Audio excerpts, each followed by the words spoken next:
So let me start the event formally now. So hello, everybody, and welcome to the event organized by La Polity Department of Political Science, Kirunal College. And my very, very warm welcome and special thanks to Mr. Ramesh Menon for accepting our invitation and sparing the time to be with us this evening. It's indeed a great pleasure and privilege to have you among us to talk on this very, very significant topic of media and its role in democracy. We in fact all recognize that we live in the era of post-truth, post-veracity, and charlatanism.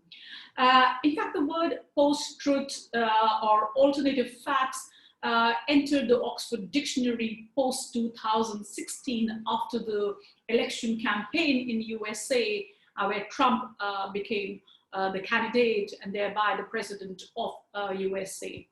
And since then, we are seeing its growing applicability in the way the news, the opinions, and the facts are actually disseminated on various platforms.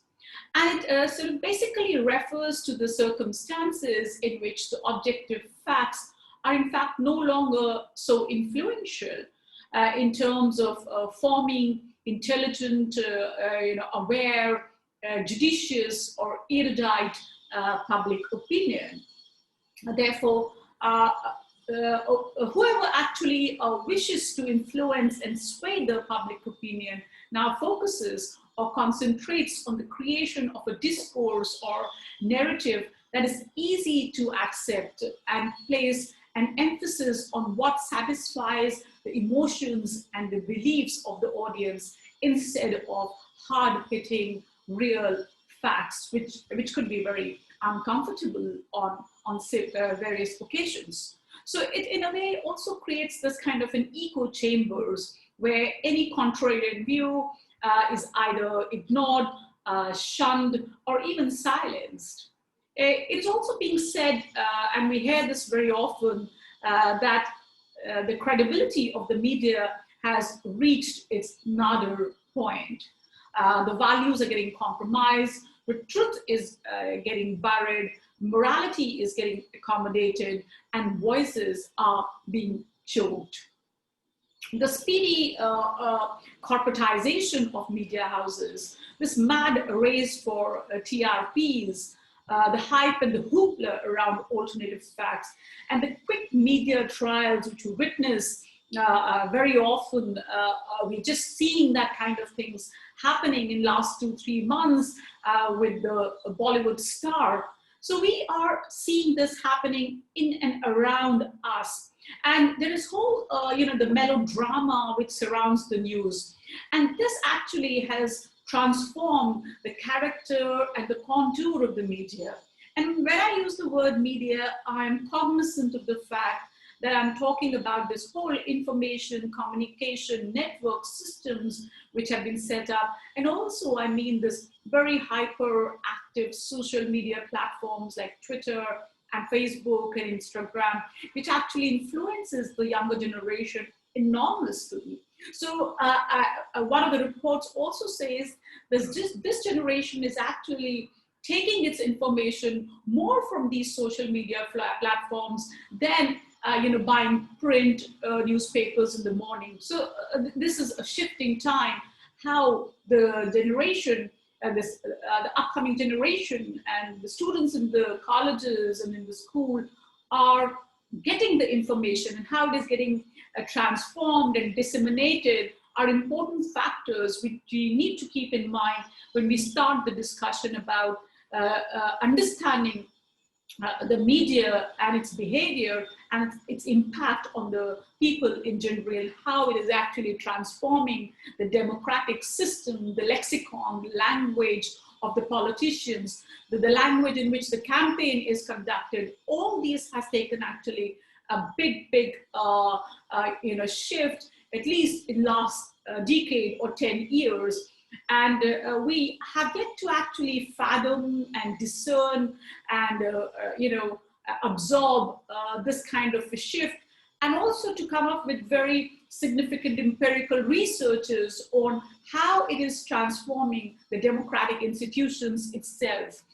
So the place of editorials, the place of well-researched articles, do we have any audience left for that? Or the pandering of the media to the emotions of people has become the name of the game in current circumstances.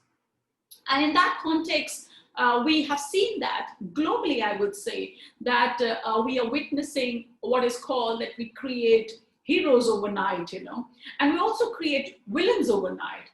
We almost sort of instantaneously provide verdicts. And more interestingly, what agendas are picked up by the media houses as a prime time news, which in India is a 9 o'clock news, is often getting determined by what is trending online on social media platforms like Twitter and Facebook. So all this needs to be taught. All this changes have to be observed, sort of studied, and we as a political scientists need to do some kind of research on what is it doing to the whole gamut of democracy per se.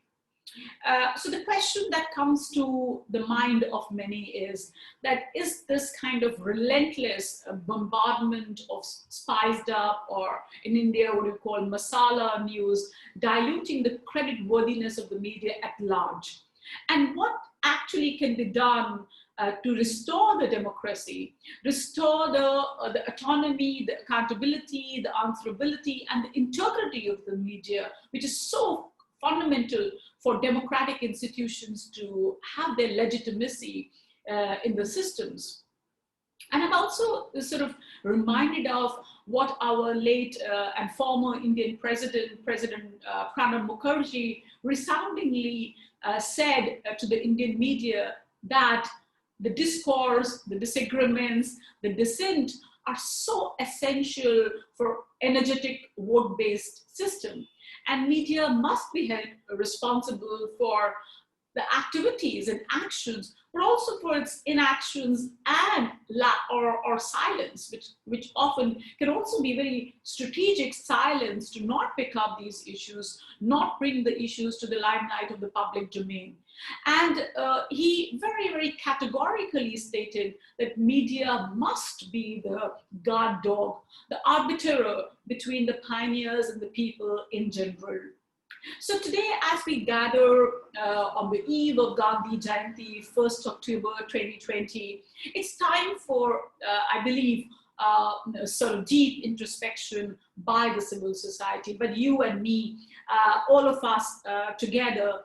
And we need to seriously ask, as enlightened, educated citizens, what can be done to check this downward spiral? Or have we arrived at a sort of inflection point, and what can we do to restore this faith in the media? And can we really be hopeful about the future of media being the real fourth estate or the fourth pillar of democracy? So we will be deep diving into some of these questions with Mr. Menon. And he will certainly throw more light with his deep and profound thoughts and insights, and also he comes with 42 years of experience in journalism. So I'm sure he can decode this very, very vexed and complicated concerns that we have as a student and also as the faculty of political science. So we would love to hear from the journalist's opinion with this huge experience, that how do you see the media today? And as I do that, I have to do another thing, which is formally introduce Ramesh Menon ji to all of you, to our audience, to our students, and all those who have joined from various platforms, because I see huge number of people online have logged in for this very pertinent event and very important topic. So Mr. Ramesh Menon is an author, journalist, filmmaker, and also a corporate trainer. He has been, as I said previously, a very active journalist for now almost 42 years, and has worked in numerous leading or Indian media houses like the Times of India, the India Today, the Business India Television, and TV Today. So all these are big media houses in India. And he's also an editor-in-chief of the Leaflet legal website founded by a very, very celebrated lawyer and human rights and gender activist, Indra Jay Singh. He was a recipient of Ramnath Goenka Award for Excellence in Journalism. And he has also been involved in making the socially sensitive films on various issues which the Indian society grapples and deals with. He has made films on social issues, and also he has gone ahead and made films on ecological concerns, on concerns of environment, etc. He has so far authored 6 books. I hope there are many more coming soon. And then, these books sort of range from, again, socially sensitive issues from caste in India to communalism, and also to lighthouses of India. His last book was very interesting, and it's titled as Modi Demystified: The Making of a Prime Minister, and that was published by HarperCollins. He is also, as I said previously, a soft skill trainer, and he's held a number of workshops for numerous corporate houses and institutions. He's presently an adjunct professor, Symbiosis Institute of Media and Communication at Pune, Maharashtra, and Center and course director for creative writing at Sri Aurobindo Center of Arts and Communication, which is at New Delhi. So on behalf of the whole Department of Political Science, the La Politique, Crodimal College, let me extend a very, very warm welcome to Mr. Ramesh Menon. Thank you once again for being with us this evening. I now request Yajashvi Suman to provide brief guidelines for the events. Over to you, Yajashvi. Thanks a lot.